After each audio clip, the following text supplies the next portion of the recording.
All right. Hello, everyone. Welcome to my session on a Saturday afternoon. So, thank you for taking time to attend this session. I hope you get some value out of it. So, thanking the M365 Chennai team organizers and speakers for taking time on Saturday to talk about their sessions, and also the organizers spending time on this organizing this event. So today I'll talk about like how to use REST API from Power Automate flows, so you can interact better with SharePoint from your flows. All right. So today's agenda for the session is I'll give you a like little overview of what REST APIs are available in SharePoint, what is the syntax and the structure of the REST API. So explain a little overview of that. uh, then you'll understand what syntax and structure you'll use in order to do the REST calls from Power Automate. Then I'll also do a demo on commonly used REST endpoints, which are like create list items, like update list item or create site, and much more. Then I'll also explain you what are the advantages and disadvantages of using REST API from flows. There are a lot of advantages, so you'll get good value out of this session if you're doing a lot of SharePoint interaction from your flows. All right, a little background about me. So I started my career as a SharePoint developer and then went ahead being a solution architect for SharePoint-based solutions. And then currently I'm a tech lead and partner at Soho Dragon. So Soho Dragon is New York-based consulting company, and we also have branches in Lithuania and Ahmedabad, India. So I manage the India division. Here is my Twitter and the blog information if you want to contact me.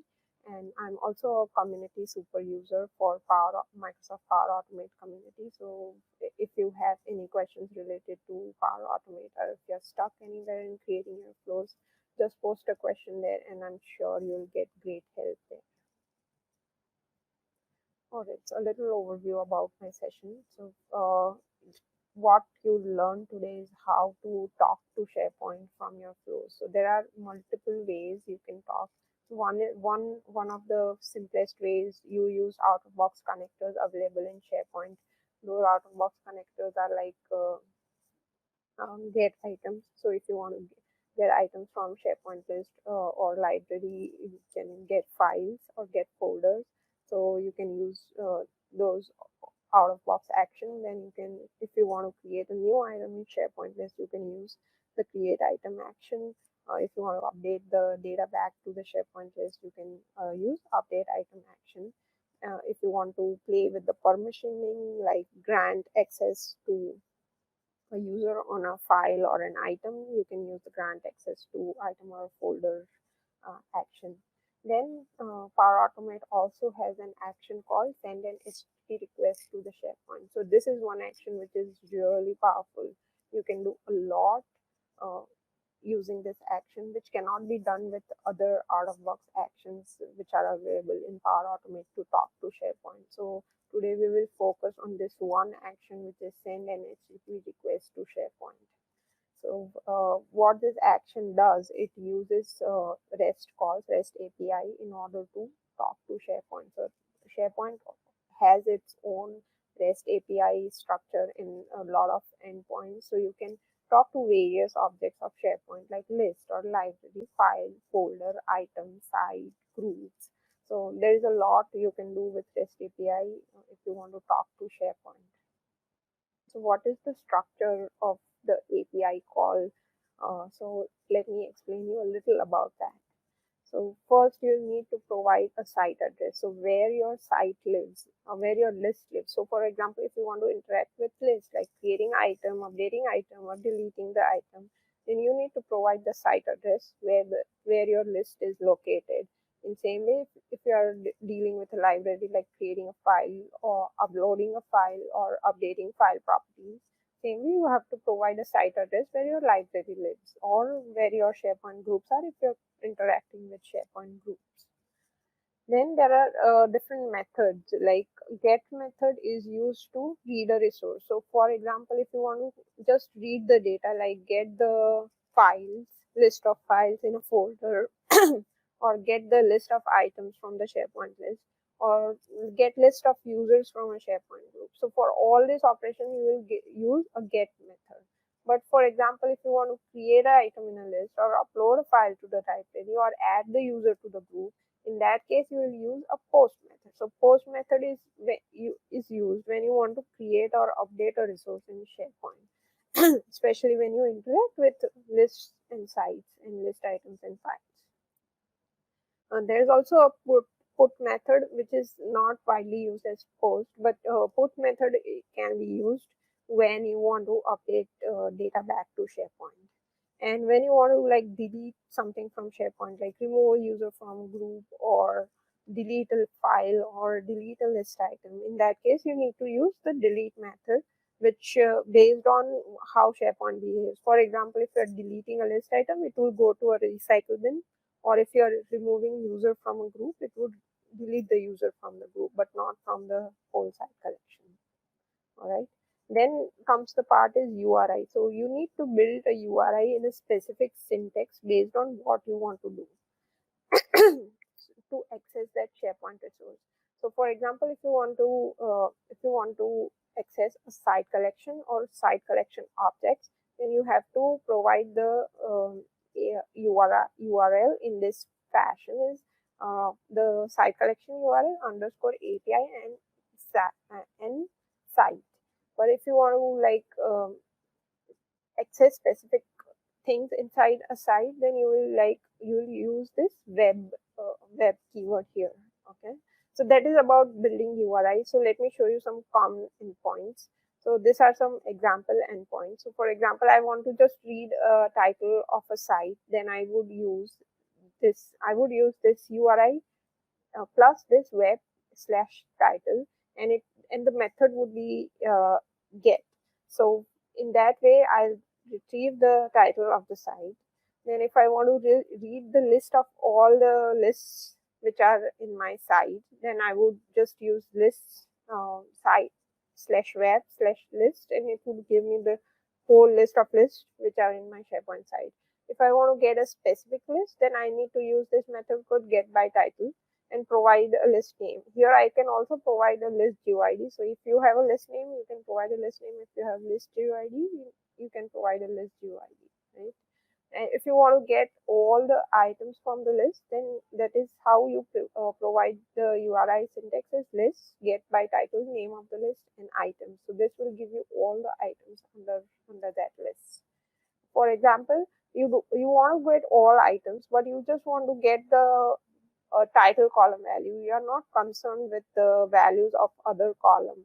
In that case, you have to provide this parameter where you will say select equals to title. So if your column name is different, then instead of title, you provide your own column name, and you can provide multiple columns here. So by comma separated, if I want to get ID and title both, so I would provide title comma ID. Okay, and then for example, if I want to create a list, in that case, I need to provide the method post because I want to add something in the SharePoint site. I want to create something new. So that is why I will provide a post request, and the URI is simply a list, and then the payload would have the details on what you need to provide as list properties, which we'll see in the demo later. And then if you want to add an item to a list, again, you want to create something new in SharePoint. That is why you will provide a post method, and then you provide the list name and items. And in the payload, what you need to provide, you'll see later in the demo today. So these are like some very commonly used REST endpoints while you are interacting with SharePoint. So let's see on the commonly used operations. So first is get items. So if you want to get items from SharePoint list, then you have two options. One is get items action, where you select a SharePoint site, provide a select the list title, and then provide your filter query, and you get the list items. And the second option is use this send an HTTP request action, and then select the method as get, and provide this URI where I'm saying that, okay, I want to get data from this web from this list, which is ideas list, because the title of my list is ideas, and I want to get value of ID and title column. Also, I'm providing a filter where active is yes. So I only want to get records where the value of active column is yes. So I'm doing a lot of things here. First, I provided a list title from which I want to get the items from. Then I'm saying that I only want two column values to be returned in this query. So for example, my list has 10 columns, but I only want the values of two columns. Why unnecessarily like get the values of those 10 columns, right? It's just like in SQL you do select star, here you do select the number of columns, right? And also I don't want to get all the data from the list. I just want to get the items where the active value is yes. So that's how I'm saving time on the performance of my flow. I'm just getting the data which is needed by my flow, and not getting all the junk data from the list, right? So this is how it improves the performance. So also one of the advantage of using this REST API instead of the out of box get item action is you get item action like returns a lot of data which you may not need, but still the way it is designed, it will return you that data. So in terms of performance, get items is little slow in compared to using REST APIs to get the items. So if your flow is fairly large, and if you're concerned about the performance of your flows, I would suggest that use this REST API thing to get the items from your SharePoint list rather than using the get items action.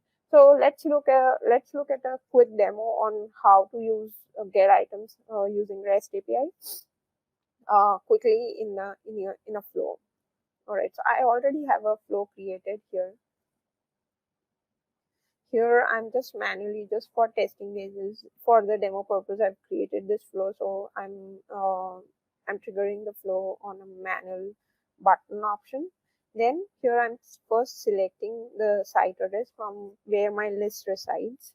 Then I'm providing the method as get, because I just want to get the data, no updates or creation to be made in the SharePoint site. Then this is my URI, the one I showed in the presentation, where I'm providing the list name and the columns for which I need values from, and also I only need the items where active is yes. Then I need to provide the header which says accept application as JSON, so it will return me JSON data, and also no metadata. So I don't want any other related metadata which SharePoint would send across if I provided a value as verbose here. So this uses a JSON light option.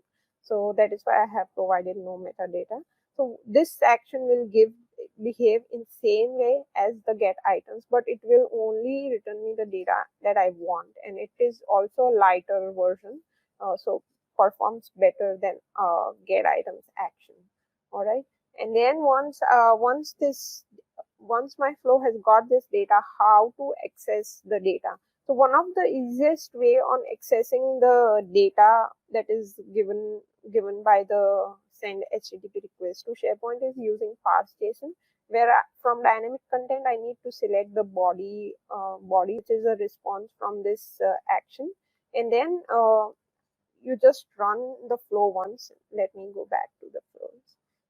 Like I have run the flow here, and I know that my data is being returned in this format. So what I'll do is I will select all this data, and I'll copy this, and then again go back to my flow, edit it, and provide it as a sample payload. So whatever data is returned by my this send HTTP action, I'll provide it as a sample payload. So that's how the parse JSON would determine like what data is being returned by my send HTTP request action. And then as this will get multiple items, that is why I have applied to each action here. And in compose action, I'm just getting the value of the title column. So here in the parse JSON, I can see that what data I can get from the SharePoint list. So these are the columns for which I can get the data. All right, so let me just run this flow and show you how this works. All right, that was fast. Okay, let's see here.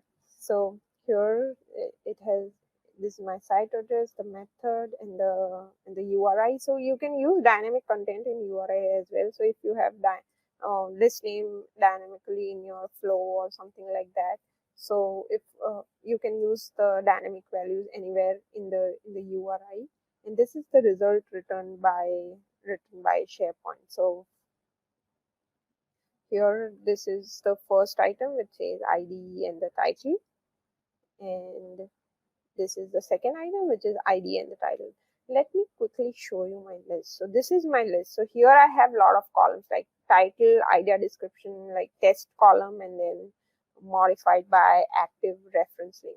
But if you see here, I'm getting only values of 2 columns. So that is the advantage. So my payload is way less than what SharePoint would return, because I am limiting all those things in my query. All right. So once then parse JSON would just parse the data given by SharePoint, and then in apply to each. Let's see.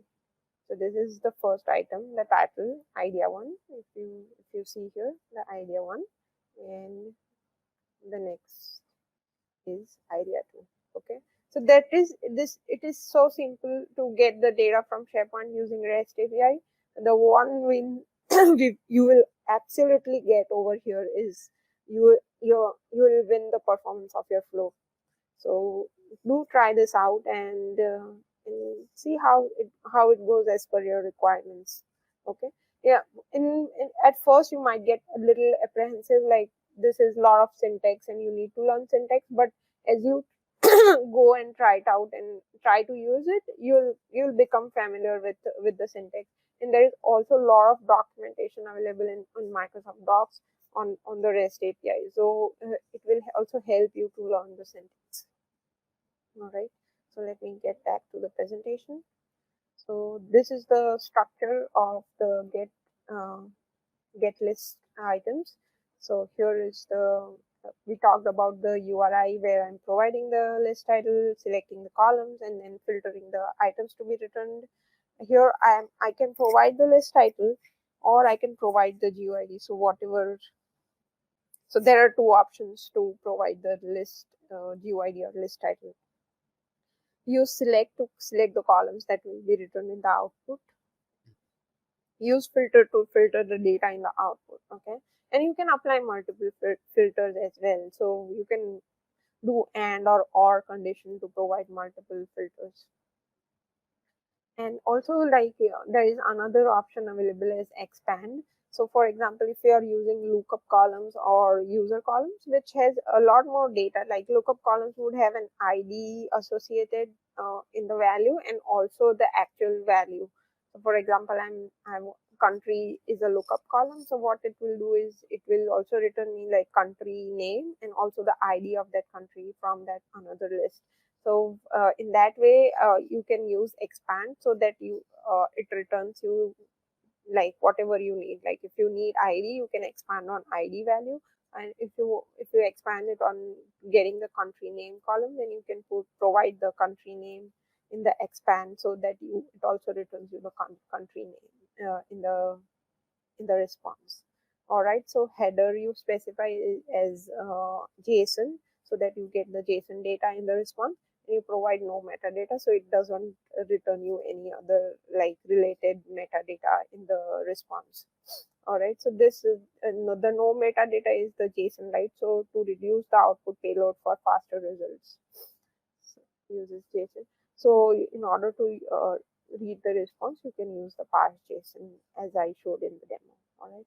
So next is how to create item in SharePoint list. So one is like you use the SharePoint default create the Power Automate default create item action, or you can use the REST API via send an HTTP request to SharePoint. In create item, so there are two differences between create item and REST API. So in create item, you will need to provide the values of all required fields because Power Automate won't allow you to save the flow if you don't provide the values of create of the required fields. Okay. And here, if you want to provide while creating an item, you want to provide the values of two columns, then you can provide values for two columns. It won't stop you to create item. Okay. So let's see a quick demo on the create item in Power Automate.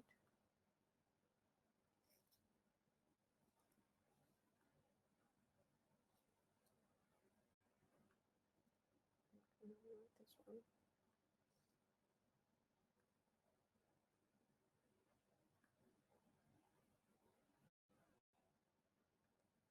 So this is the action to create items where I'm selecting the SharePoint list. Now I want to create something in SharePoint site. That is why I'm selecting a post method. And the URI to create the item is I provide the list name and then I provide that the items in this way. And then the header is same application JSON, no metadata. I'm providing the JSON values in my payload. So these are my columns in the list, the title column, and then I have a reference link column whose data type is hyperlink. And then I have an idea description column, and then I have an active column whose data type is Boolean, which is yes, no. For title, I'm providing a simple string value as the name of the idea. Then in hyperlink column, it's a little different. So hyperlink column would have two properties. One is the description and one is the actual link. So here I'm providing the both property values, which is what I want to call the link, what will be the name of the link, and what is the actual link. So that this is how you provide the values for hyperlink column. In same way, if you are having lookup columns, or if you are having like taxonomy columns or if you have person and group columns, they have their own formats on how you provide the data for those columns. So you need to learn that based on your requirements, like what columns you are using. You need to learn the syntax of how you provide the values of those types of columns. For the single line of text or for multi-line of text or for choice values or number, you just provide a simple value as a number or a text. But for other complex data types, you need to provide a value in a specific format. All right. So this is idea description, which is like multi-line text. So I'm just providing a text value, and this is active. Active column is a Boolean column. That is how I'm providing a Boolean value here. Okay. So let's run this action.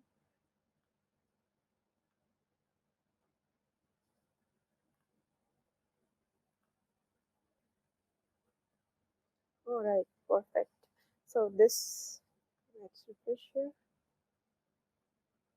So here, this is the item got created my flow recently. So you see here the reference link is let me edit and show you.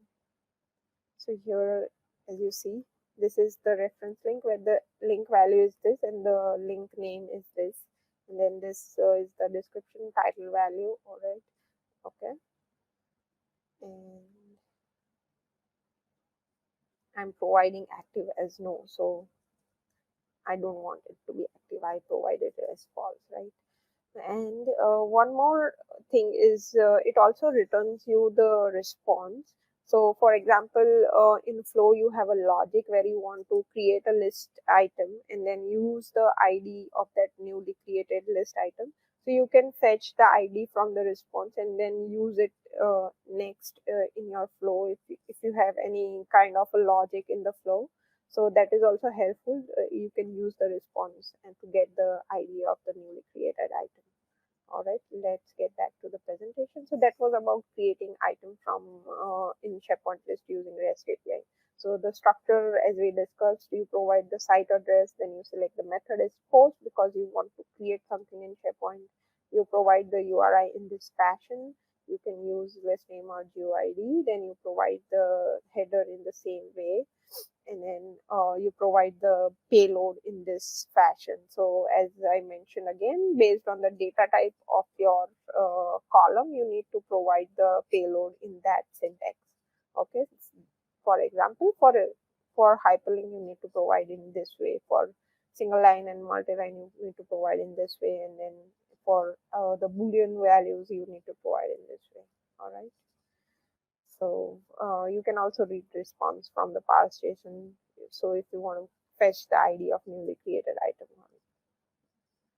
Okay, then we have update item. So update item, you can use post or a patch method. So both of it will work, and the headers are little different here. The URIs in the both are matching, are same, but the headers are a little different, and the payload is also same. So here I'm updating updating just the title column value. So I, for a specific item, I just want to update the title column value. And here in the URI, I'm providing the item ID. Like SharePoint has an internal item ID for each item. So I need to provide that item ID value in order to tell SharePoint like which item needs to be updated. Okay. So here I'm using the 3 item ID. Here I'm using a 5 item ID. So so you can also provide a dynamic value here based on your requirements, and then provide the headers in this way. If you are using post, then you need to provide this merge HTTP method in the header. If you are using patch, then you need not to provide the merge, because patch is already like saying SharePoint to update something existing. Okay, and then I'm just changing the value of the title column. So let's go back and look at the flow.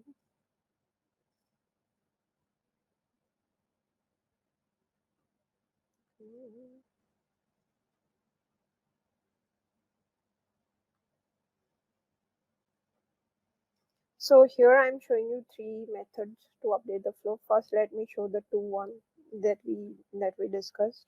So first is I'm using a post method. I'm providing the item ID of the item which should be updated and what should be the new title. So I will just change this to show you. So the item which has the ID 3 will be updated with this title, and then we also have your item with ID 5 will be updated with this title. For example. All right, let us show you the third one. The third one is really interesting. So for example, sometimes you might have requirements that you have versioning enabled in your SharePoint list, and the updates that you are making from SharePoint list, you don't want the version to be incremented when you do the updates from the SharePoint from the Power Automate flows. In that case, there is an option available called there is a method available called which is called update validate list items.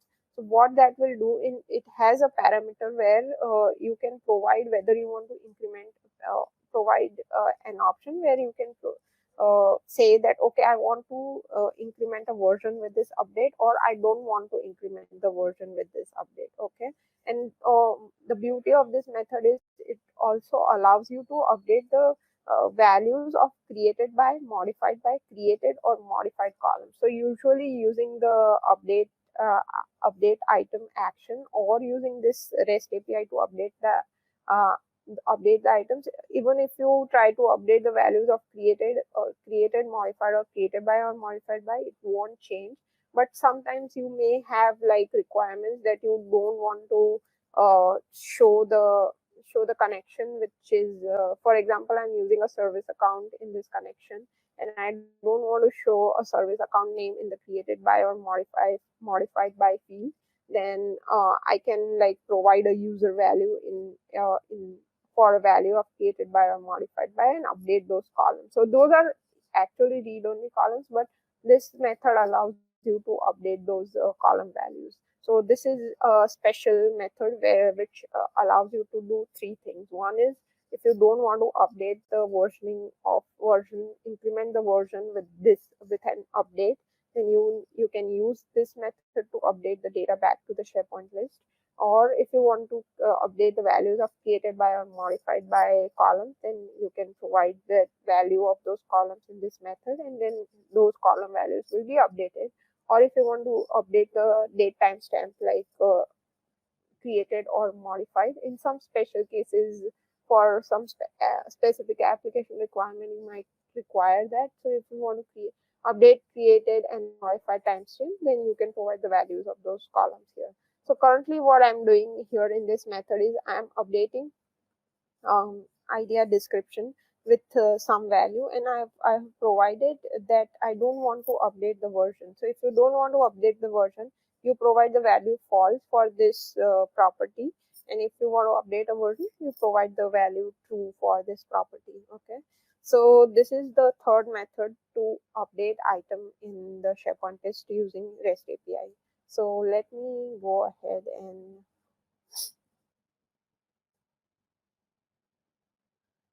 save this flow and run this flow.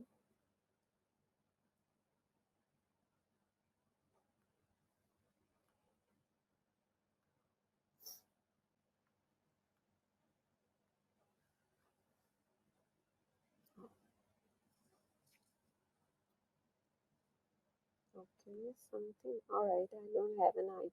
Let me update the item 6. Sorry for the booster.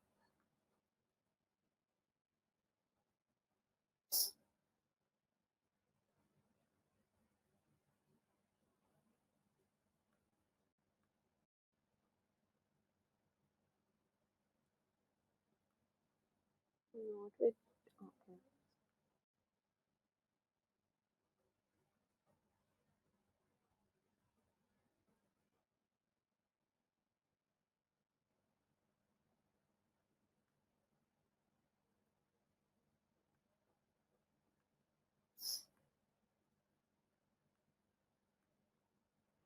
Alright. So this has updated the item with ID 2 with this title. So let's go back and see. This is an item updated with this ID. Then this has updated the item ID 6 with this title. And then we have the idea description updated for item ID 2 as this. Alright, so let's go and see the version history. So as you see here, when I updated the title, the title I updated using the normal update method. So it created a new version saying that, okay, this is an idea demo. But here it did not create a new version. So that is how you can control creation of your versions in using this REST API. Okay. So let me go back here. In the structure, as we already discussed, use post or a patch method. Then you provide the item list title or GUID, and then item ID in this URI syntax. Then you provide the headers in this fashion. So all of three headers are required when you are using post, and then when you are using patch, you can remove the merged header, and then you provide the values of the column. So here I'm updating just one column, but you can update multiple columns in the body payload. All right, so the one that we discussed is update item without creating the new version. We discussed the structure. It is a post method. Then you provide the title, the item ID, and the method name, which is called validate update list item. Then you provide the header, and here you don't require the if match and x HTTP method headers, and then you provide the payload in this fashion. So the form values and the document update will remain as is. And here I'm saying that, okay, I want to update this field, so name of the field here and the value of the field here. Okay, so if I want to if I want to update multiple columns here, I need to provide more of this field name and field value pairs in this payload.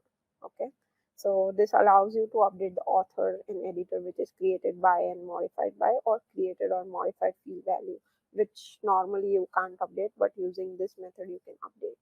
Okay, So going to next is we saw how to create list item or update the list item or get the values from the list.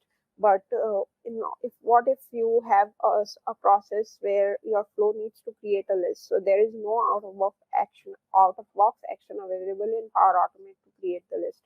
So here you need to compulsorily use SharePoint REST API, or there is also option of using Graph API. So today I'm showing you how to use REST API to create a list in SharePoint using send HTTP request.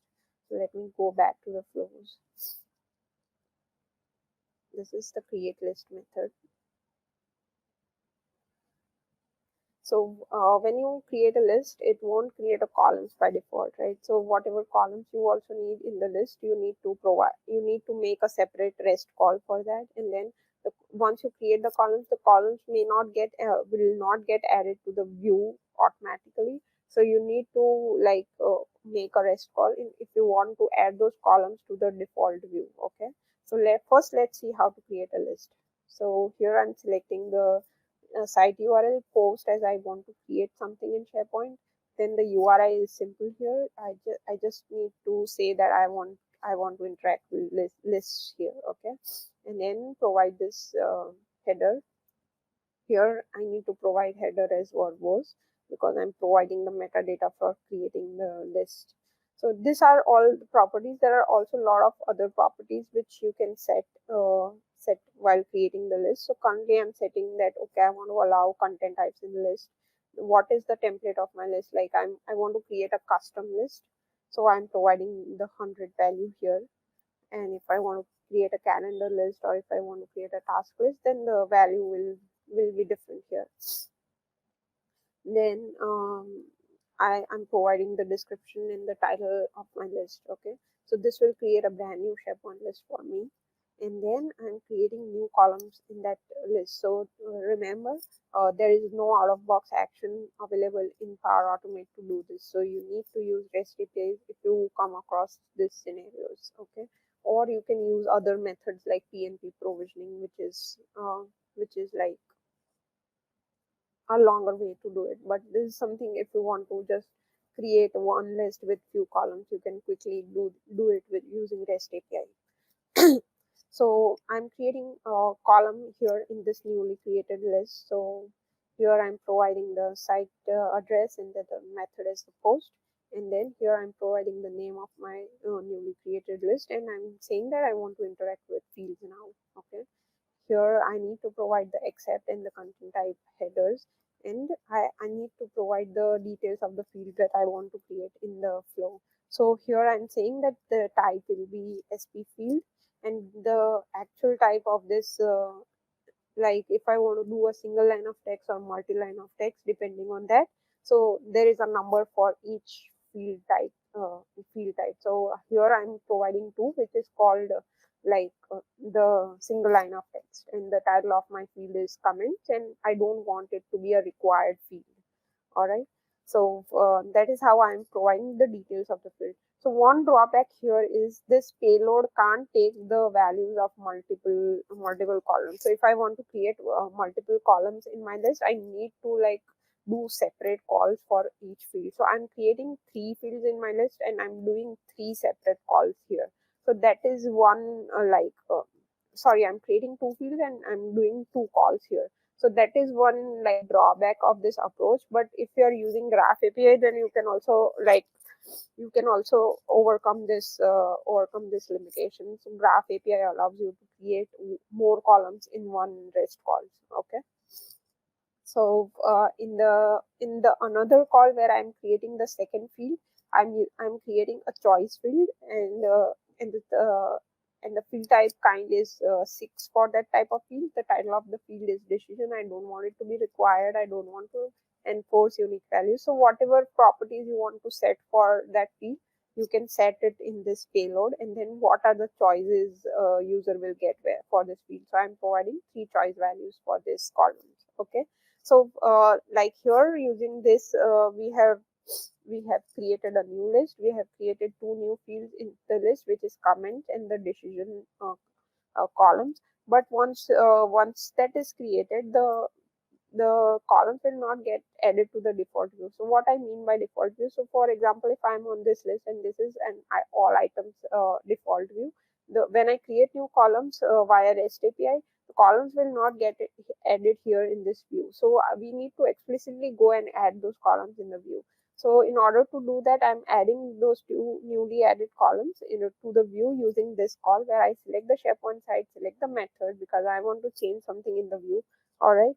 And then I provide the list title, then I provide the name of the view. So I want the default view, all items would exist in all of the custom lists. So I'm providing the name of the view called all items, and then I want to, I am telling the call through URI here that in the view fields, go and add a new view field called comments. And in this second call, I'm saying that, okay, in the view fields, go and add a field called decision. So here again a drawback, that if I want to add multiple columns to the view, then I need to make a separate call for each. So this requires separate calls for each column. Okay, so let me just run here and test it.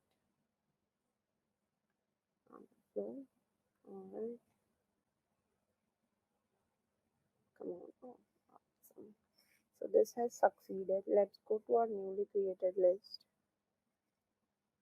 This is the list which, okay, so this is the demo one list.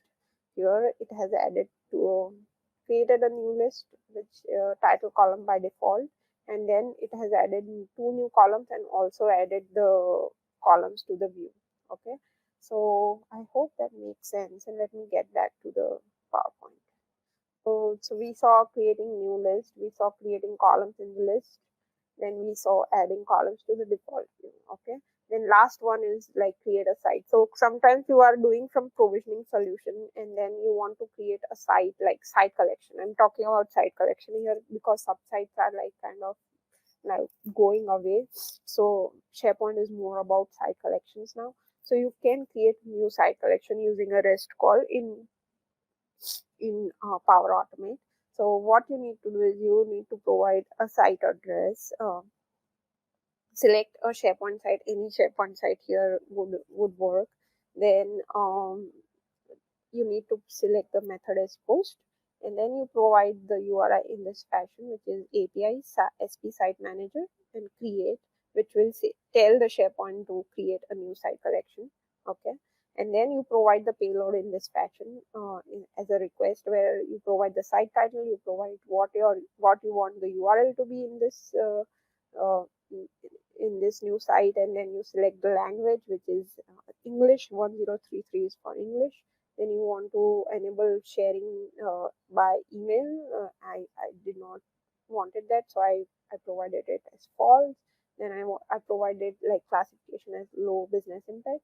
The description in the web template, so there would be an ID for each web template. So you need to find, like, this is for communication site.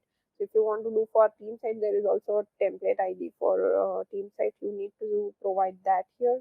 And then in communication side, there are also site designs available, like topic and others. So here I have provided the site design ID for topic, and then provided my email address as the owner of that site. So let's quickly go and see, create site. Okay, so it's pretty simple with this payload. Provide the create a new site collection. Let's just run this on flow. Done.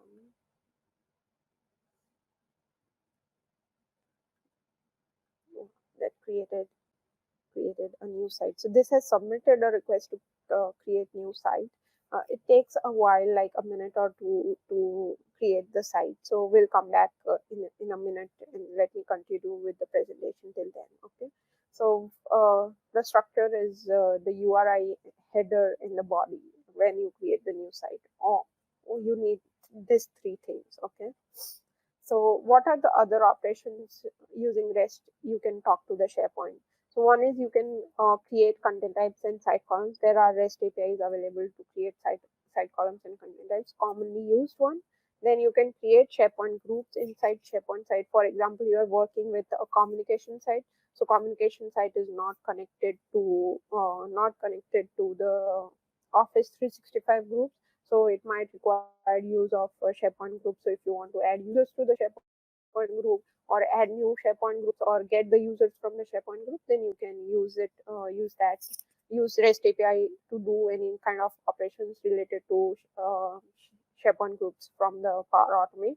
Then this is a great feature where you can do like batch update data. For example, you need to update 20 items or 50 items or 100 items from the flow. Then you can do the batch update rather than doing a single call for each update. You can do a batch update. So at a time, if you want to update 20 items or 50 items, you can do the batch. So that would improve the performance of your flow and also save you the number of API requests that your flow makes.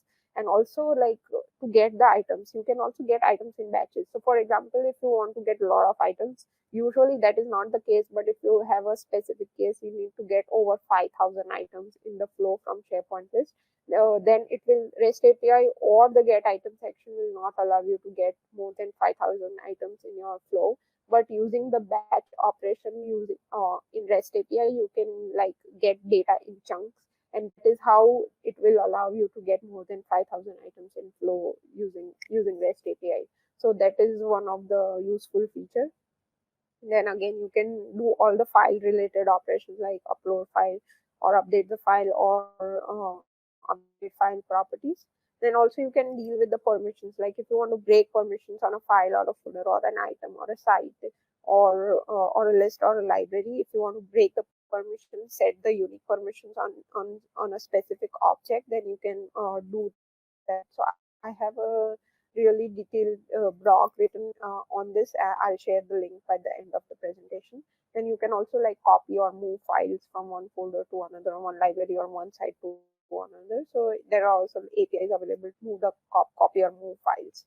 And then if you want to generate links, like sharing links, so if you want to share something from the flow and send the link in the email, like of a file or a folder, then you can create the anonymous link using the REST API, or you can create a link shared with a specific email address. Like if external user access is available, is enabled in your environment, you can generate links for external email addresses in your flow and then send it in the email. So you can do that type of automation from your flows.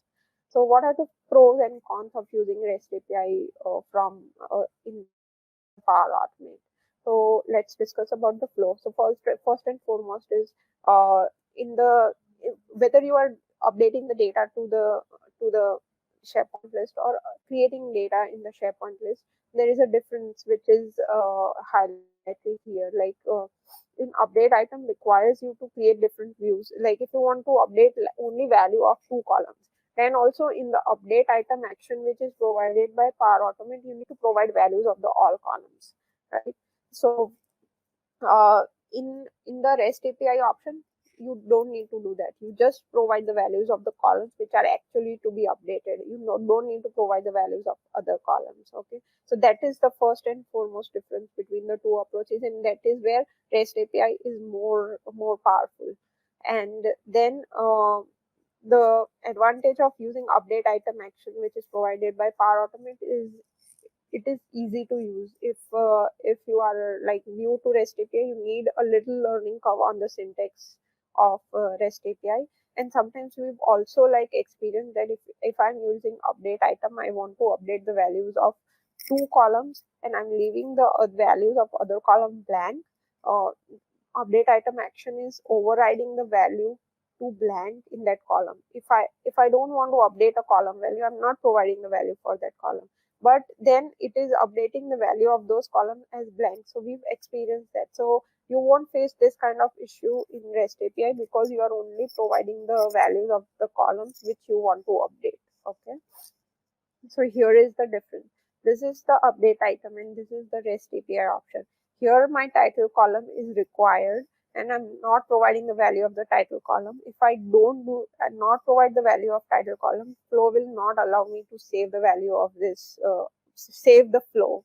So even if I don't want to provide the value of title column in this update, I need to provide, because Power Automate will force me. And here I just want to update the approved value, so I'm just providing the value of approved column. I'm not providing the value of the title column, even though title is required, because that I'm doing an update item, so title would already have value, and I don't want to update the value, right? So that is the basic difference. And what are the other advantages? So it allows you to do more than what out of box action allows. So if you want to create a site or create a list or add columns to the list, create content types or talk with SharePoint groups, then no out of box actions are available in Power Automate to do that. So you can use REST API to do that. And also now Graph API also coming in, so you can also use Graph API. Then does not allow you to update items without incrementing the version. So we saw a method called validate update item, right? So that allows you to update items without incrementing the version. So that is one advantage of using REST API. Then it also allows you to update the values of created and modified date columns and created by and modified by values, which you will not be able to update via update item action, which is provided by Power Automate. Then you can, for example, sometimes what happens is you want to use dynamic content values in the create item or update item. So if you are using the dynamic values in the create item or update item, it won't be able to identify which list you are updating. So those actions will not allow you to use dynamic values in the create item or update item action. So if you want to use dynamic values for the list name, so you need to use REST API. Then if you want to Anna, we have five more minutes. I just yeah, want to remind. I'm near to completion. Yeah, Okay, okay. Thank you. yeah. So if you want to update the value of the hyperlink column in the name of the hyperlink column, for example, there is a link, the link URL and the link name, then REST API will only allow you to update the link name. If you are using update item, it will provide you the option only to update the link. So that's where also REST API is helpful. So, and if you delete a column from list, and then that list is used in the Power Automate by create item and update item action, your column would be used by create item and update item actions, right? And then if you want to like fix that flow, you need to delete those actions and then configure it again. So this increases your work. And if you had used REST API, then it would be more easier to update that flow rather than reconfiguring the actions altogether for create item and update item. This is the scenario when you delete a column from the list. Okay. And uh, the REST API is also much better in terms of performance, like in compared to get items. Okay. Few of the cons, of course, any method that you are using might have some disadvantages. So what are the disadvantages? So for some operations, like I said, if I want to create a column in the list or add the column to the view, it only allows me to work with one column in the one request. So I need to make multiple requests. So if I want to create 3 columns, I need to make 3 requests. If I want to add 4 columns to the view, I need to make 4 requests. So that is a little overhead that can be solved by Graph API. So you can also look into Graph API if you are doing a lot of like adding columns to the list and the view. And then you need to learn the syntax and operations. So if you're new to REST API, you might find it a little hard to use in the beginning, but as and when you like get around it, you'll find it easy. Okay. So yeah, that's about it. These are some references. Like I wrote blogs on how to use REST API to create item or update item or to work with unique permission in the list. So you can check those blogs. I also wrote like how to create SharePoint site using REST API from Flow, and also some Microsoft references on how to use REST API, a more detailed one from what I showed today. So these are some references. All right. Thank you for joining, and I hope you get some value out of this session. Thank you.